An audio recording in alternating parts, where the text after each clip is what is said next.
My Chennai 360 தோழர்களுக்கு வணக்கம்.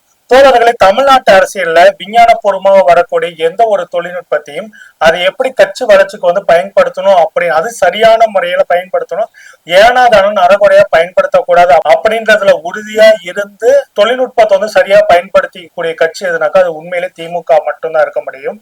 எல்லா கட்சிகளுமே இன்னைக்கு தொழில்நுட்பத்தை பயன்படுத்தினாலும் அதனை குறிப்பா இந்த சோசியல் மீடியா டெக்னாலஜி ப்ராப்பரா அதை அக்யூரேட்டா பயன்படுத்தக்கூடிய ஒரே கட்சி எதுனாக்கா அது திமுகவுடைய ஐடி விங்கா தான் இருக்குது. அந்த திமுகவோட ஐடி விங்க தான் உறுப்பினர் சேர்க்கையும் கொஞ்சம் டிஜிட்டலைஸ் பண்றதுக்காக ஓரணியில் தமிழ்நாடு அப்படின்ற பேர்ல மொபைல் ஆப் மூலியமா உறுப்பினர் சேர்க்கையை கொண்டு வராங்க. இது மத்த கட்சி நம்ம இந்த மொபைல் ஆப் மூலியமா உறுப்பினர் சேர்க்கை அப்படின்றதுல எப்பொழுதுமே நமக்கு உடன்பாடு இல்லை.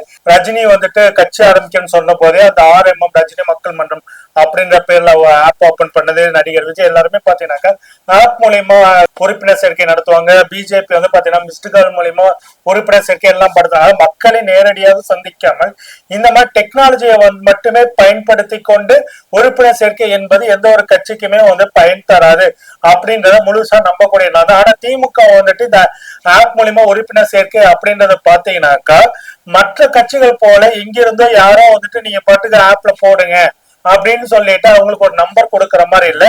திமுகவுடைய ஐடி விங்கு, இளைஞர் அணி, மாணவர் அணி, மகளிர் அணி இவங்க எல்லாரும் ஒன்றாக சேர்ந்து ஒவ்வொரு பகுதியிலுமே ஒவ்வொரு வீட்டுக்குமே போய் ஒன்றிய பாஜக அரசு இப்பொழுது தமிழ்நாட்டை எப்படி எல்லாம் வஞ்சித்துட்டு இருக்குது, குறிப்பாக தமிழ்நாட்டு பிள்ளைகளுடைய கல்வியில எந்த அளவுக்கு மண்ணவாரி போட்டுட்டு இருக்கிறாங்க அப்படின்றதையும் அதையெல்லாம் மீறி தமிழ்நாடு அரசு குறிப்பாக திராவிட மாடல் நாயகர் திரு மு.க. ஸ்டாலின் அவர்கள் எந்த அளவுக்கு தமிழ்நாட்டை நிதி பற்றாக்குறைகள் இருந்தாலுமே ஏழை எளிய நடுத்தர வர்க்க மாணவர்களுடைய கல்வியில எந்த ஒரு தடையும் வரக்கூடாது, அதுக்காக நிதி திரட்டல் நோக்கம் எல்லா விஷயங்களையும் முதல்வர் மு.க. ஸ்டாலின் எந்த அளவுக்கு தீவிரமாக செயல்படுகிறார் அப்படின்றது குறித்து, அது போல திராவிட மாடல் அரசு கொண்டு வந்திருந்த மக்கள் நல பணங்கள் எல்லா மக்களுக்கும் குறைஞ்சது ஒரு குடும்பத்துக்கு இந்த அரசாங்கம் கொண்டு வந்த திட்டங்கள்ல ஒவ்வொரு குடும்பத்துக்கும் பயன்பாட்டுக்கு போயிருக்கணும் அப்படின்றதெல்லாம் உறுதியாக இருந்து கொண்டு அதுக்கான வேலைகளும் செய்றாங்க. அதுக்காகவே திமுகவுடைய இளைஞர் அணி, மாணவர் அணி, மகளிர் அணியை களத்தலை அனுப்பி ஒவ்வொரு பகுதிகளுக்குமே ஓரணி தமிழ்நாடு அப்படின்ற பேருல மொபைல் ஆப் மூலியமா உறுப்பினர் சேர்க்கைய ஒவ்வொரு பகுதியிலுமே 15 பேர் பாத்தீங்கன்னாக்கா நேரடியாக போய் இந்த அணியில இருக்கக்கூடியவங்க நேரடியாகவே போய் உறுப்பினர் சேர்க்கையை செயல்படுத்த போறாங்க அப்படின்றதுதான் இதுல நுட்பமா கவனிக்கப்பட வேண்டிய ஒரு விஷயமா இருக்கு. இந்த ஓரணியல் தமிழ்நாடு திட்டத்தை அமைச்சர் TRB ராஜா அவர்கள் 25ஆம் தேதி மொபைல் ஆப் மூலியமா முதல் கட்டமா சென்னையில ஒரு பயிற்சி பாசறையை நடத்துனாங்க. அதுக்கு அப்புறமேட்டு இன்று 27ஆம் தேதி 234 தொகுதிகளிலுமே இதற்கான பயிற்சி பாசறையை தொடங்கி இருக்கிறாங்க. இந்த பயிற்சி பாசறை மூலமா இந்த மொபைல் ஆப்ல எப்படி ஆட்களை சேர்த்தாரு, குறிப்பாக அங்க ஒவ்வொரு பகுதிகளிலும் மக்கள்கிட்ட என்ன மாதிரியான கேள்விகளை முன்வைத்து அவர்களுடைய குறைகள் என்ன அப்படின்றத கேட்கறது. ஒவ்வொரு பகுதிகளையும் ஒவ்வொரு மாதிரியான குறைகள் இருக்கும், ஒவ்வொரு மக்களுக்கும் தனிப்பட்ட தேவைகள், இந்த மாதிரி எல்லா விஷயமும் இருக்கு. அரசு மூலியமா ஒவ்வொரு தனி மனிதனும் பாத்தீங்கன்னா அரசு கிட்ட தனக்கு இந்த ஒரு திட்டம் கிடைத்த நன்றாக இருக்கும், அந்த மாதிரி இதெல்லாம் கவனிச்சு அதையெல்லாம் அவர்களுக்கு செய்ய ஆவணம் செய்து அதன் மூலியமாக அவர்கள் திமுகவில் இணைய விரும்புகிறார்களா என்று ஒப்புதலை பெற்று அதற்கு அப்புறமேட்டு தான் அந்த மொபைல் ஆப் மூலியமா அவர்களை உறுப்பினராக சேர்க்க போறாங்க. அதை பாத்தீங்கன்னா மற்ற கட்சிகள்லாம் உங்களுடைய ஆதாரம் கொடுக்கணும், ஓட்டர் ஐடியை கொடுக்கணும் அப்படின்னு சொல்லிட்டு எல்லாம் மொபைல் ஆப் மூலியமா ஆட்கள் சேர்த்துறது அப்படின்றது பாத்தீங்கன்னாக்கா அவர்களுக்கு எந்த ஒரு பலனும் கொடுக்காது. ஏன்னா பாத்தீங்கன்னாக்கா சில பேர் டெஸ்டுக்காக கூட இது ஒர்க் ஆகுன்னு பாக்குறது கூட கொடுக்கக்கூடிய நபர்கள் இருக்காங்க. இன்னொன்னு பாத்தீங்கன்னாக்கா ஒரு வீட்டுல பையன் விஜயோட ஃபேனா இருப்ப உடனே என்ன பண்ணுவாங்க, அவங்க வீட்டுல இருக்கவங்க எல்லாருடைய ஆதார் கார்டு, ஓட்டர் ஐடி எடுத்து அவங்களுக்கே தெரியாம சேர்த்து விட்டுட்டு போயிடுவாங்க. மொபைல் போன் நம்பர் எல்லாத்தையும் கொடுத்துட்டு போயிடுவாங்க. அதை வைத்துக் கொண்டு தங்களுடைய கட்சி இன்னும் தேர்தலே நிக்கல, ஆனா நாங்க மாசா வளர்ந்துட்டோம் அப்படின்னு சொல்லிட்டு நடிகர் விஜய் போன்ற தற்கூறிகள் எல்லாம் எண்ணிட்டு இருப்பாங்க. இன்னொரு பக்கம் பாத்தீங்கன்னாக்கா அதிமுக போன்ற தமிழ்நாட்டுடைய எதிர்கட்சிகளா இருக்கக்கூடிய கட்சிகள் பாத்தீங்கன்னாக்கா பாஜகவுக்கு அடிமை சாசனம் எழுதி கொடுத்து விட்டு அவர்களுடைய உள்ளூர் பஞ்சாயத்தை கூட தீர்ப்பதற்கு முடியாமல் லோக்கல் பஞ்சாயத்து நிர்வாகிகளுக்கு இடையான பஞ்சாயத்தையும் தீர்க்க முடியல. இன்னொரு பக்கம் பாத்தீங்கன்னாக்கா கட்சிக்கு போதைப் பொருள் வழக்குல அதாவது சே நோ டு ட்ரக் அப்படின்னு சொல்லிக்கிட்டு பேனரை வைத்துக் கொண்டு திரிந்து கொண்டிருந்த அதிமுகவுடைய பல நிர்வாகிகள் இப்பொழுது போதை வழக்குல கைதாகி இருக்கிறாங்க. அது மட்டும் இல்லாம பல தடைகளும் சிக்கும் அப்படின்ற இருக்கும்போது பாத்தீங்கன்னாக்கா இவர்கள் எல்லாம் விழிப்புதுங்கி இருக்கும் போது திமுக வந்துட்டு மிக சரியான நேரத்துல இந்த ஓரணியில் தமிழ்நாடு அப்படின்ற இந்த ஸ்கீமை கொண்டு வந்து அது மூலியமாக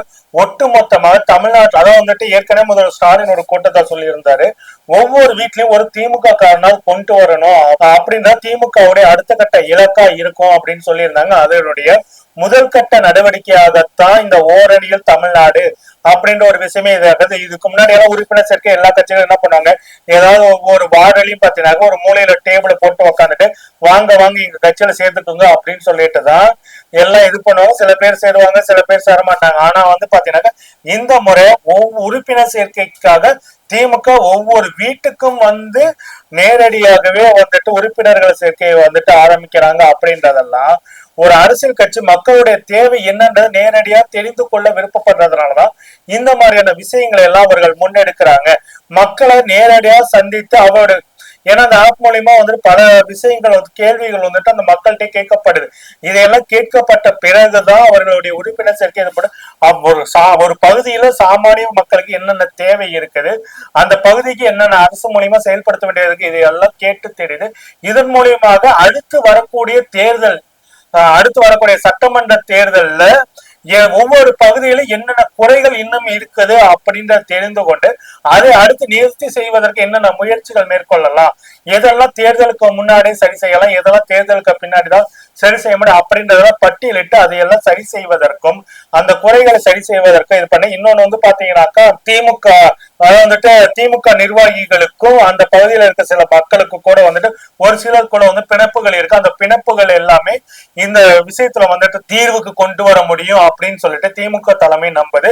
ஜூன் 1 வந்துட்டு இதனுடைய உறுப்பினர் சேர்க்கையை வந்துட்டு தமிழ்நாடு முழுக்க இந்த ஓரணியில் தமிழ்நாடு மூலியமாக உறுப்பினர் சேர்க்கையை முதல்வர் மு.க.ஸ்டாலின் அவர்கள் ஜூன் 1 வந்து திறந்து வைக்கிறாரு. அதற்கு அப்புறமேட்டு பாத்தீங்கன்னாக்கா ஜூன் 3 வந்துட்டு தமிழ்நாடு முழுக்கவுமே இதனுடைய உறுப்பினர் சேர்க்கை ரொம்ப தீவிரமாக இருக்கும். அப்படின்றதுனால இப்பொழுது இன்றைக்கு 27 திமுகவுடைய அந்த ஓரணி தமிழ்நாடுக்கான 234 தொகுதிகளிலுமே பயிற்சி பாசக திமுக ஐடி விங் வந்து செஞ்சிருக்கிறாங்க. அப்படின்குள்ள வந்து பாத்தீங்கன்னாக்கா தொழில்நுட்பத்தையும் வரக்கூடிய விஞ்ஞான வளர்ச்சியை பயன்படுத்தி கொண்டு கட்சி எப்படி வளர்க்கலாம் அப்படின்ற ரொம்ப ஷார்ப்பாவே மு.க.ஸ்டாலின் அவர் திட்டம் தீட்டி எல்லா விஷயம் செஞ்சுட்டு இருக்கிறாங்க அப்படின்னு தான் பார்க்க முடியுது. இதனுடைய பலன் திமுகவுக்கு எந்த அளவு கிடைக்கும் என்பதை பொறுத்திருந்து பார்ப்போம் தோழர்களை. நன்றி, வணக்கம். இடதுசாரிகளை பேசுவதற்கு இவ்வளவுண்டுல செருப்பு ஒட்டி இருக்கிற தூசி அளவு கூட சமானம் இல்லை இந்த சங்கி கும்பல். குறிப்பா சாட்டை துரைமுருகனும் அவங்க அண்ணே சில்ற சீமானும் தகுதியற்றவர்கள். மரியாதையா இருந்தா தப்பிச்சுக்குவானுங்க, இல்லைன்னா திருவாரூர் மெத்தேடு தான் வரும். திருவாரூர் மெத்தேடு என்னடானா விளக்கமா எடுத்துட்டு போய் வீட்டுல சாத்துறது.